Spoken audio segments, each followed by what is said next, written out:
partnership focus here between Loscam, us, our client Mitsubishi, and Thinxtra has certainly, been terrific, because it's all just been about getting the better solution. So of course Daniel probably knows as much about this as I do, but really we were focused in the start, as I said before, about not losing the GPACs, and we're also focused on trying to work out why we thought there was about 30% more in the network than we thought we needed.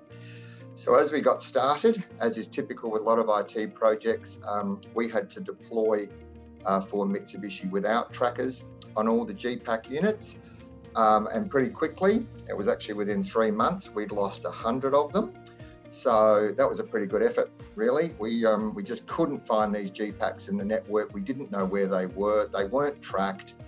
And of course, as we lost them, our ability to return them to the Mitsubishi warehouse to be packed didn't go very well. So a lot of pressure came on us from Mitsubishi, also from their warehouse provider, which was pretty fair. And they started to deploy a lot of cardboard to get the orders moving instead of using the GPACs. So we then set about finding them. And I probably won't tell the audience how much time and money we spent, but let's just say it's a word starting with S and finishing with loads. We just spent a lot of time trying to find these things. We did find them, and we probably really bothered a lot of the dealers a bit more than we wanted to. We found them eventually, gave them back to Loscam, got them tracked. As soon as they were tracked, it was unbelievable for us just to have the visibility of where they were being held, where the delay points were.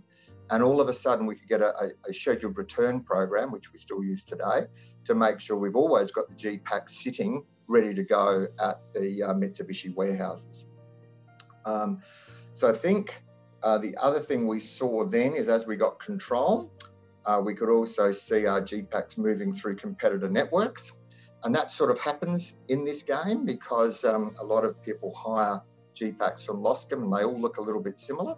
So we could see that and then start meaningful discussions with those other transport companies. And again, it was terrific to see Loscam jump in and help us with some of that, because it'd be easy for Loscam to say, well, you've lost it, you owe us $2,000.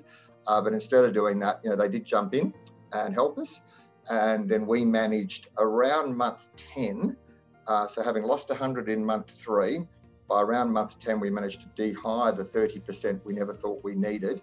And that saved Mitsubishi tens of thousands of dollars a year at higher costs. So we sort of saw a benefit pretty quickly. And we also saw in reality what happens when they're not tracked. And we've also educated the dealers, who are a big part of the Mitsubishi solution, obviously. And instead of us calling them and asking them where the GPACs are, we can now have a really good conversation with them about, you've got 3 of our units, they've been there a week, could you just go find them, or we'll send our driver or our team over and pick them up. So that's really been a soft benefit that has just changed a lot of the relationships for us and Mitsubishi inside the solution that we just didn't expect. We just weren't looking for that, but it certainly made our conversations right around the network a whole bunch easier and a whole bunch less anxious.